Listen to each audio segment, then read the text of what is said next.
नमस्कार, आप देख रहे हैं दूरदर्शन किसान। कार्यक्रम चौपाल चर्चा में आप सभी का स्वागत है। मैं हूं आपके साथ मोनालिसा और आज हमारी टीम आ पहुंची है हरियाणा के रेवाड़ी जिले के झाबुआ गांव में। तो यहां पर चौपाल लग चुकी है और यहां पर चर्चा की हम शुरुआत करेंगे, लेकिन उससे पहले आइए देखते हैं एक रिपोर्ट। किसान आय को बढ़ाने के लिए स्थान विशिष्ट एकीकृत कृषि को बढ़ावा दिया जा रहा है। संयुक्त कृषि प्रणालियों को बढ़ावा देकर अधिक उत्पादकता को सतत लाभकारी और जलवायु प्रत्यास्थ बनाने के प्रयास जारी हैं। प्राकृतिक संसाधन संरक्षण और मृदा नमी के संरक्षण उपायों को अपनाने पर बल दिया जा रहा है। मृदा उर्वरता एवं सूक्ष्म पोषक तत्वों के प्रबंधन उपाय किसानों को बताए जा रहे हैं। मृदा परीक्षण के आधार पर समुचित उर्वरक प्रयोग से मृदा स्वास्थ्य प्रबंधन किए जाने पर बल दिया जा रहा है। प्रति बूंद अधिक फसल के लक्ष्य को पाने हेतु कुशल जल प्रबंधन तकनीकी की जानकारी किसानों को दी जा रही है। जल संसाधनों के उचित प्रबंधन और उपयोग से किसानों की क्षमता बढ़ाने का सरकारी प्रयास किया जा रहा है। वर्षा सिंचित कृषि की उत्पादकता सुधारने हेतु राष्ट्रीय सतत कृषि मिशन को प्रभावी रूप से लागू किया जा रहा है। इस रिपोर्ट के बाद चर्चा की हम शुरुआत करें उससे पहले जैसा कि आप देख सकते हैं कि बहुत सारे किसान हमारे चौपाल पर आ चुके हैं, साथ ही विशेषज्ञ मेहमान भी हमारे साथ मौजूद हैं। तो आइए आपका परिचय हमारे विशेषज्ञ मेहमानों से करा दें। हमारे साथ है डॉक्टर फूलकंवर हुड्डा जी, जो कि खंड कृषि अधिकारी बावल हैं, और इसके साथ ही डॉक्टर जोगिंदर सिंह यादव जी हमारे साथ मौजूद है, वरिष्ठ संयोजक कृषि विज्ञान केंद्र बावल। साथ ही सत्यवान सिंह जी हमारे साथ हैं, कृषि विकास अधिकारी झाबुआ, और डॉक्टर रवि प्रकाश हैं, कृषि विकास अधिकारी बावल से। आप सभी का बहुत बहुत स्वागत है। और इस चौपाल की हम शुरुआत करेंगे। आज इस कार्यक्रम में हम खास तौर पर राष्ट्रीय कृषि सतत विकास मिशन के बारे में चर्चा करेंगे। काफ़ी स्कीमें चली हुई हैं जो किसानों की आय को दोगुनी करने के लिए प्रयासरत है जी। उसमें जो है ना राष्ट्रीय कृषि विकास योजना राष्ट्रीय इसके तहत है, और जो राष्ट्रीय खाद्य सुरक्षा मिशन आत्मा स्कीम है। ये महकमे की कई स्कीमें ऐसी चल रही हैं। इम्प्लीमेंट्स पर सब्सिडी है जी। उसके तहत जो है ना किसानों को जो है अनुदान पर ट्रैक्टर माउंटेड स्प्रे पंप पे, मैनुअल स्प्रे पंप पे, जीरो टिल मशीन, रूटावेटर, इन पर जो है किसानों को 40% सब्सिडी पर, जनरल स्कीम के लिए जो ऐसी कैटेगरी के फार्मर हैं उनके लिए जो है 50% और ओमेन के लिए 50% सब्सिडी पर ये जो है ना इम्प्लीमेंट्स दिए जा रहे हैं सरकार की तरफ से। सॉइल हेल्थ कार्ड की बात करें या किसानों के खर्चे कैसे घटें, या विभिन्न नई फसलें हम इंट्रोड्यूस करें वहाँ जो ज़्यादा आमदनी दे सकती हो, और साल भर मल्टीपल क्रॉपिंग की भी बात करते हैं ताकि ऐसी कृषि प्रणाली बने कि किसानों के खर्चे कम हो और उत्पादन ज़्यादा हो, गुणवत्ता उनकी बढ़े, महंगे भाव पे वो बिके और उसको मार्केट उपलब्ध हो। इन सभी के ऊपर प्रशिक्षण शिविर है, बहुत आयत में किए जा रहे हैं। हम जो है उसकी फसल भूमि की उपजाऊपन कैसे बढ़े, जो हमारा पराली को जलाते थे उस पे बहुत काम किया है। अब उसकी पराली भी किसानों की खरीदने लग गए और उससे दूसरी चीज़ें बना करके और दोबारा उसको खाद में कन्वर्ट करके ताकि वो वापस भूमि में जाए, उसकी पैदावार बढ़े। हमारा ये कहना है कि दोगुना किसान को करने के लिए सरकार ने थोड़ा और कदम उठाना पड़ेगा। जैसे बहुत अच्छा है प्रधानमंत्री जी ने जो 500 रुपये किसान के किए हैं, ये कम है। किसान की बहुत ज़्यादा लागत है और किसान के रेट थोड़ा बढ़ने चाहिए। जो कृषि का जो है सरसों है, गेहूं है, किसान के बहुत ज़्यादा पैसे लग जाए जब किसान गेहूं 4-5 महीने में तैयार करता है। सरकार ने जो स्कीम मृदा स्वास्थ्य की चालू की है उससे हमें बहुत फ़ायदा मिल रहा है, और जो दूसरे इम्प्लीमेंट वगैरह या जीवन की बीमा चल रहा है, फसल बीमा योजना, उसका भी फ़ायदा मिल रहा है इसे पूरा। पहले जो किसान अंधाधुंध खाद उपयोग करता था, किसान को यही नहीं पता था कि हम मेरे खेत में किस चीज़ की कमी है, कौन सा खाद डालना है। तो एक पारंपरिक खेती हो रही थी। तो उसके लिए हमने एक सॉइल हेल्थ कार्ड जो हमारी स्कीम चली हुई है हमारे विभाग में, उसमें हर गांव में हम लोग लगभग हर किसान को कवर कर रहे हैं ताकि सबके पास एक स्वास्थ्य कार्ड हो, जिससे उसको पता हो कि उसको उसके खेत में किस खाद की कमी है और उसे कौन सा खाद कितनी मात्रा में डालना चाहिए। जो पहले हमारी देसी किस्में थी उनकी उत्पादन क्षमता कम थी, लेकिन जैसे जैसे पॉपुलेशन बढ़ी है, आबादी बढ़ी है, तो हमें ज़्यादा पैदावार की ज़रूरत थी, जिसको पूरा किया है संकर किस्मों ने।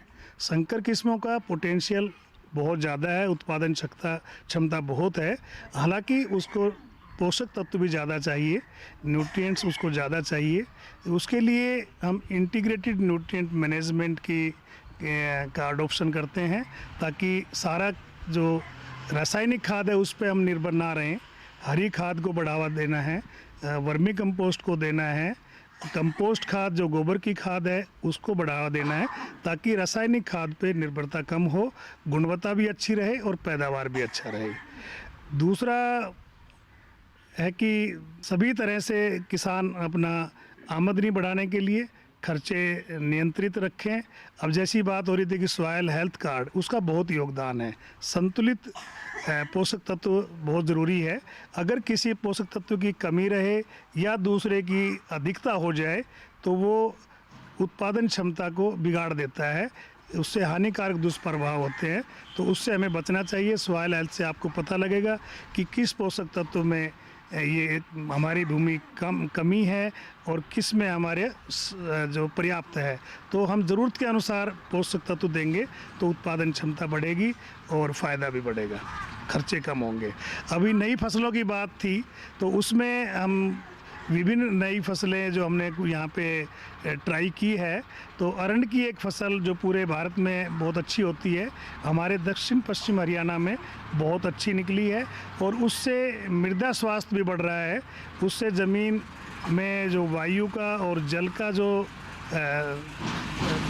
मूवमेंट है, प्रवाह है, वो बढ़िया होता है, जिससे कि फसल उत्पादन बढ़ता है।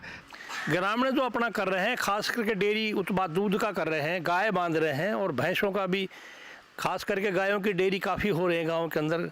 अपने कृषि इस काम पर ज़्यादा जोर दे रहा है और फसल का भी जो ऐसा है, नया बीज लेकर के काफ़ी फसल उपज करके काफ़ी मेहनत से, गेहूँ है जैसे डॉक्टर साहब ने बताया, अरंडी है और सरसों है, हमारे जैसे कपास भी बढ़ने लगी। पहले कहीं हिसार साइड में कपास होती थी जो आज यहाँ बोने लगे हैं लोग, और सब्जियां भी बो रहे हैं।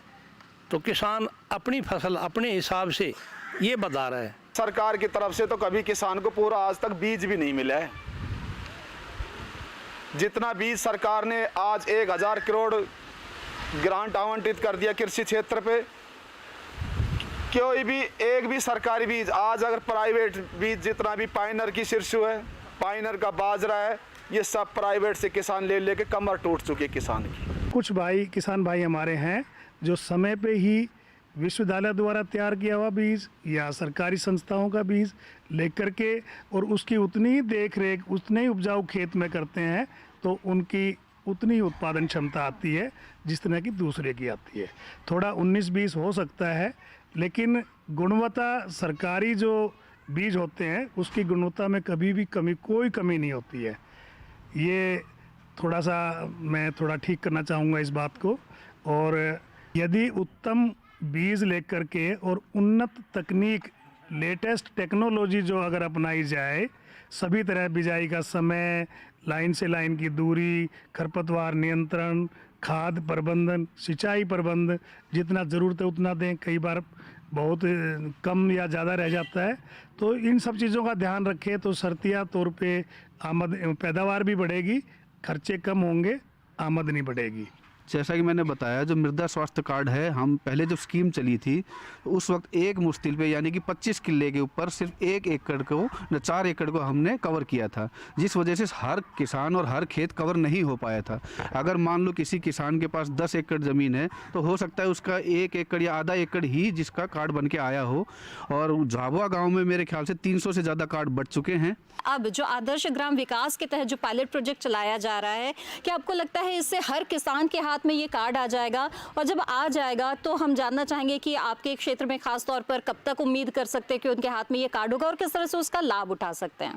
पहली बात ये है कि हमने जो पिछले लास्ट ईयर में जितने भी कार्ड डिस्ट्रीब्यूट किए हैं, उनमें जैसे डॉक्टर सतवान ने बताया है आपको कि उसमें 25 एकड़ में से 4 सैंपल लिए गए थे, यानी कि 4 एकड़ कवर हुआ है उसमें। तो उस 4 एकड़ से हमने उन 25 एकड़ का भी कार्ड डिस्ट्रीब्यूट किया है। तो 300 कार्ड जो हुए हैं वो इसी उस पे हुए हैं कि भाई एक मुश्किल से 4 सैंपल लिए गए हैं और उन 4 सैंपल से सभी के जो उन 4 सैंपल की रिपोर्ट आई है उसी हिसाब से उन 25 एकड़ की रिपोर्ट है। हमको जी मृदा स्वास्थ्य कार्ड गाँव में मिले थे जी, और लोगों ने मतलब उनको ध्यान ही नहीं दिया जी। एक्चुअल में बताया भी था पर लोग ध्यान नहीं दे रहे। कुछ लोग ऐसे हैं जी कि अपनी जाके टेस्टिंग कराते हैं जी। तो जाना हमने कि किस तरह से झाबुआ गांव में मृदा स्वास्थ्य कार्ड योजना चलाई जा रही है और जिन किसानों के पास ये कार्ड उपलब्ध है उन्होंने इसका लाभ भी उठाया है, लेकिन कई ऐसे किसान हैं जो अब तक इसकी जानकारी को अपने खेतों तक नहीं ला पा रहे हैं। तो ऐसे में वो किस तरह से इस जानकारी का लाभ उठाएंगे और अपनी खेती को उन्नत बना सकते हैं, इस पर भी चौपाल चर्चा में हम आगे भी बातचीत जारी रखेंगे। लेकिन फिलहाल वक्त हो गया एक छोटे से ब्रेक का। हम जल्द हाजिर होंगे। आप बने रहें दूरदर्शन किसान पर।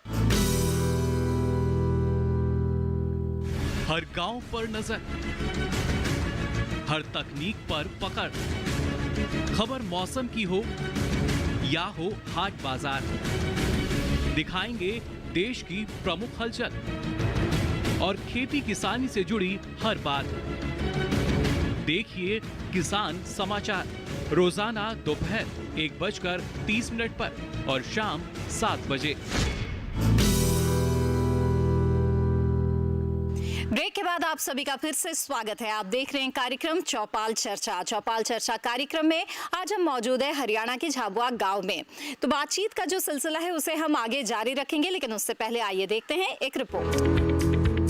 राष्ट्रीय सतत कृषि मिशन को सफल बनाने हेतु नवीन प्रौद्योगिकी को बढ़ावा दिया जा रहा है। प्रौद्योगिकी को बढ़ावा देने के साथ ही किसानों को संकर किस्मों के बीज प्रयोग करने होंगे। उन्नत और विकसित प्रौद्योगिकी से खेती कर किसान अधिक लाभ पा सकते हैं। प्रौद्योगिकी किसान खर्च को कम करने में सहायक है। उन्नत प्रौद्योगिकी से तुरंत खेत को बुआई के लिए तैयार किया जा सकता है। पानी बचाव के लिए बांध निर्माण और स्प्रिंकलर और ड्रिप सिंचाई तकनीकी का प्रयोग किया जाना चाहिए। गोबर गैस संयंत्र भी किसान खर्च को कम करने और आय वृद्धि में सहायक है। इस चौपाल चर्चा में बातचीत को आगे बढ़ाते हैं और जो किसान हैं उनकी आमदनी दुगनी करने के लिए कई तरह के प्रयास किए जा रहे हैं और खेती की उन्नत तकनीकों को अपनाने पर बल दिया जा रहा है। यंत्रों की बहुत बड़ी भूमिका है कृषि में कि विभिन्न तरह की जो मशीनें हैं बिजाई संबंधित, जैसे जीरो टिल मशीन है, बेड प्लांटर है, रोटावेटर है, जिनको हम आवश्यकता के अनुसार उपयोग में ला सकते हैं। जहाँ रोटावेटर की ज़रूरत है, घास अगर ज़्यादा हो गई है, खरपतवार ज़्यादा हो गई है और कई साल तक उसमें गहरी जुताई नहीं हुई है, तो वहाँ रोटावेटर यूज़ कर सकते हैं। अन्यथा हमारी जीरो टिल को भी हम बढ़ा रहे हैं।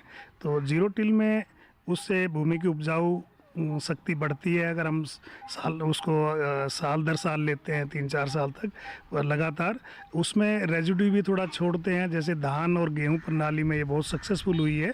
सत्यवान जी, ऐसे में जानना चाहेंगे कि बड़े यंत्र ही नहीं बल्कि बहुत सारे छोटे यंत्र भी होते हैं जो किसानों के लिए ज़रूरी होते हैं, उपयोगी होते हैं। हर आदमी ही जो है इतना बड़ा फार्मर नहीं है जो कि ट्रैक्टर भी रख ले या हर मशीन का इस्तेमाल कर ले।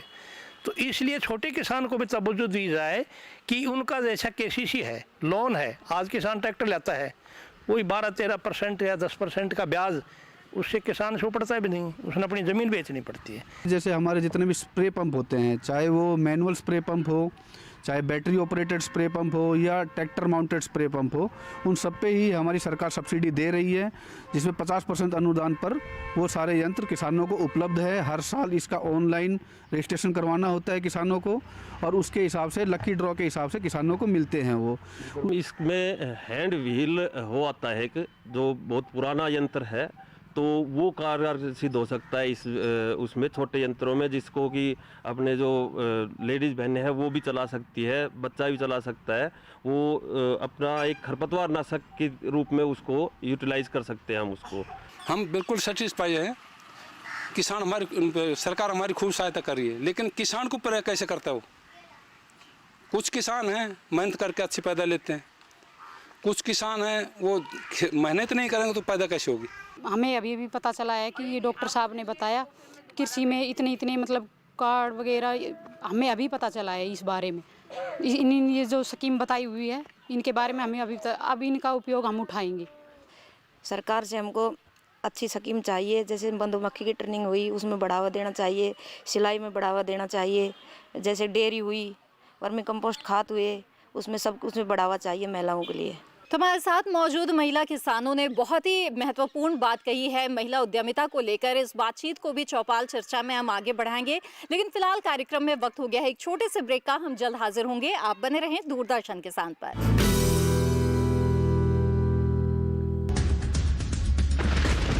रफ्तार के साथ मौसम के बदलाव की हर खबर, मौसम खबर लाइव देखिए सुबह 8 बजे और 10 बजे, दोपहर 12 बजे और 2 बजे।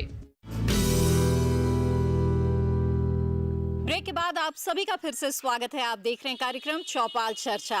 बातचीत का सिलसिला आगे बढ़ाएं उससे पहले आइए देखते हैं एक और रिपोर्ट। अनुसंधान विकास प्रौद्योगिकी का व्यावहारिक बुनियादी ढांचे के माध्यम से क्षमता निर्माण कर प्रयास किए जा रहे हैं।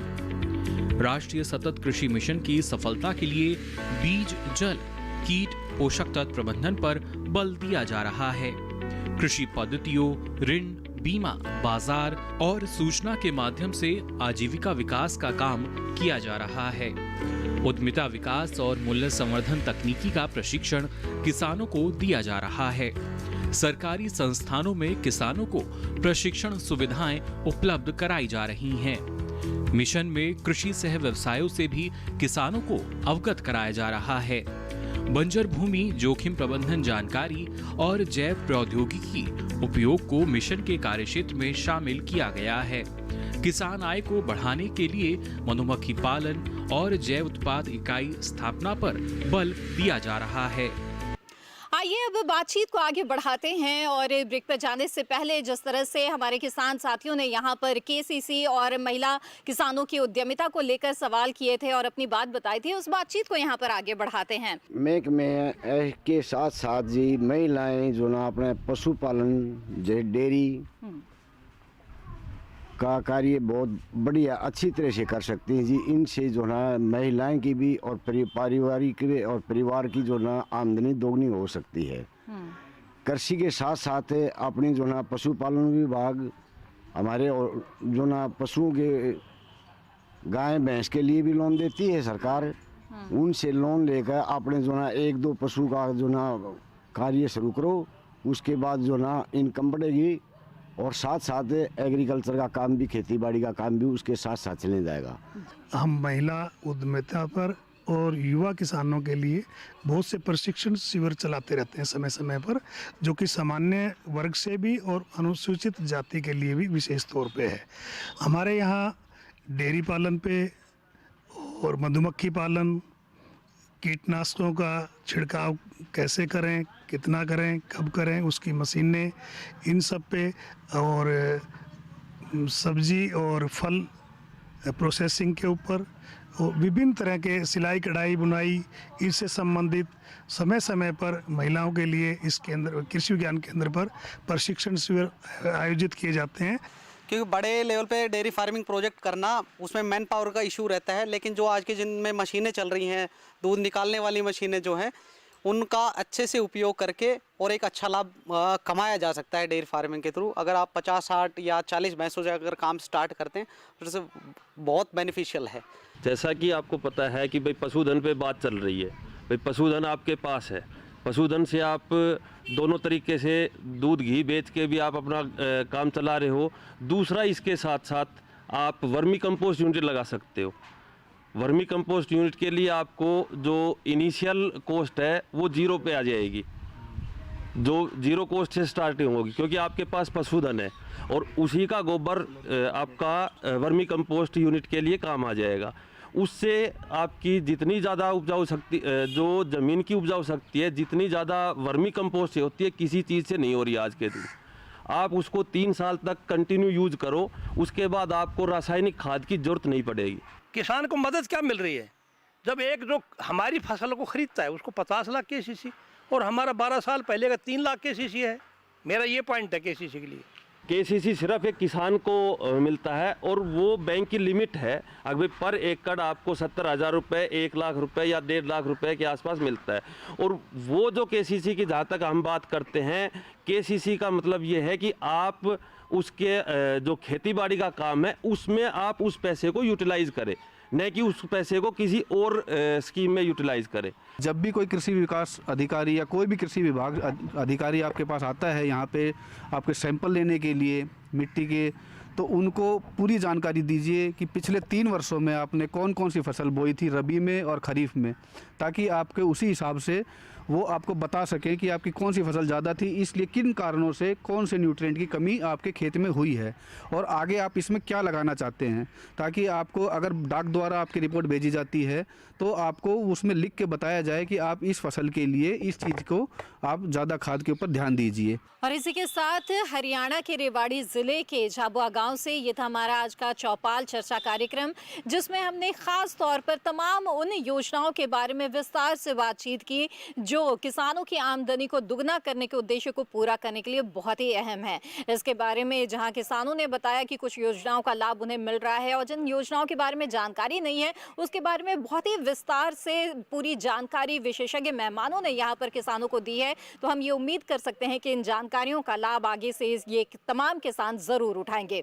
आप सभी विशेषज्ञ मेहमानों और किसानों का बहुत बहुत धन्यवाद इस कार्यक्रम में शामिल होने के लिए। इसी के साथ चौपाल चर्चा में आज बस इतना ही। चौपाल चर्चा की अगली कड़ी में फिर होगी आपसे मुलाकात देश के किसी और गांव से। तब तक के लिए दीजिए इजाजत। आप बने रहें दूरदर्शन किसान पर। नमस्कार।